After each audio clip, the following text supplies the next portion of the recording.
നമസ്കാരം. Raf talk ഫുട്ബോളിലേക്ക് എവർക്കും സ്വാഗതം.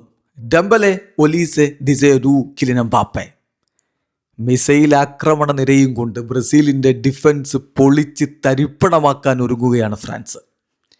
4 മുന്നേറ്റ നിര താരങ്ങളെ വെച്ച് ഇറങ്ങും എന്ന് തന്നെ കോച്ച് ദിദിയർ ദെഷാംപ് ഇന്നലെ പ്രീ മാച്ച് പ്രസ് കോൺഫറൻസിൽ പറഞ്ഞു. ഇതാണല്ലോ ബ്രസീൽ വേഴ്സസ് ഫ്രാൻസ്. വളരെ ഇമ്പോർട്ടൻ്റ് ആയിട്ടുള്ള മത്സരമായിട്ടാണ് രണ്ട് ടീമും ഈ കളിയെ കാണുന്നത്. ഇന്നലെ പ്രീ മാച്ച് പ്രസ് കോൺഫറൻസിൽ കോച്ചിനോട് ചോദിച്ചു, 4 മുന്നേറ്റ നിര താരങ്ങളെ വെച്ച് ഇറങ്ങുമോ, എന്താണ് പ്ലാൻ? അദ്ദേഹത്തിൻ്റെ മറുപടി, 4 അറ്റാക്കേഴ്സിനെ വെച്ചുള്ള നമ്മുടെ കളി തുടരുക എന്ന് പറഞ്ഞാൽ യെസ്, ഞാനത് വിട്ടു മാറുന്നൊന്നുമില്ല. 4 പേരെ വെച്ച് തന്നെ നമ്മൾ ആക്രമിക്കും. ടീമിൻ്റെ ബാലൻസ് കണ്ടെത്തുക എന്നുള്ളത് ഇമ്പോർട്ടൻ്റ് ആണ്, അതും സമ്മതിക്കുന്നു. പക്ഷേ 4 അറ്റാക്കേഴ്സിനെ വെച്ച് കളിക്കുന്നതിൽ പ്രശ്നമൊന്നുമില്ല.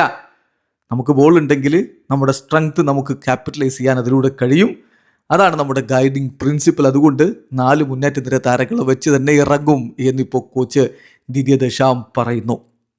അപ്പോൾ അവരുടെ 11 എങ്ങനെയാകും? ഫ്രഞ്ച് മാധ്യമം RMC സ്പോർട്ട് ഫ്രാൻസിൻ്റെ ട്രെയിനിങ്ങും മറ്റു കാര്യങ്ങളൊക്കെ ക്ലോസ്ലി സ്ക്രൂട്ടനൈസ് ചെയ്തിട്ട് അവരിന്ന് ഇറങ്ങാൻ പോകുന്ന 11 എങ്ങനെയായിരിക്കും എന്നതിനെക്കുറിച്ചൊരു സൂചന നൽകുന്നുണ്ട്.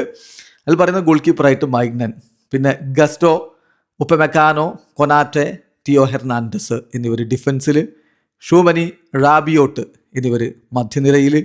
മുന്നേറ്റത്തിൽ ഈ 4 സംഘം കിലിൻ എംബാപ്പെ, മൈക്കൽ ഒലീസെ, ഡിസേഡു, അതുപോലെ ഒസ്മാൻ ഡംബലെ, ഒലീസെ, ഡിസേഡു, എംബാപ്പെ, ഈ മുന്നേറ്റ നിര. ഇതാണ് മിസൈൽ ആക്രമണ നിര. ബ്രസീലിൻ്റെ ഡിഫൻസ് അതെങ്ങനെ താങ്ങും എന്നുള്ളൊരു ചോദ്യം സ്വാഭാവികമായിട്ടുണ്ട്. മാർക്കിഞ്ഞോസ് ഇല്ല, ഗബ്രിയേൽ ബെഗല്ലസ് ഇല്ല എന്ന കാര്യമൊക്കെ ഓർക്കുക. അപ്പോൾ എന്തായിരിക്കും ബ്രസീലിന് ഇതിന് മറുപടി കൊടുക്കാനുണ്ടാവുക? ജേഴ്സ് വെയിറ്റ് ആൻഡ് സീ. വീഡിയോ അവസാനിക്കുന്നു. ഫുട്ബോൾ ലോകത്തെ കൂടുതൽ വിശേഷങ്ങളുമായി റാഫ് ടോക്സ് എത്താം.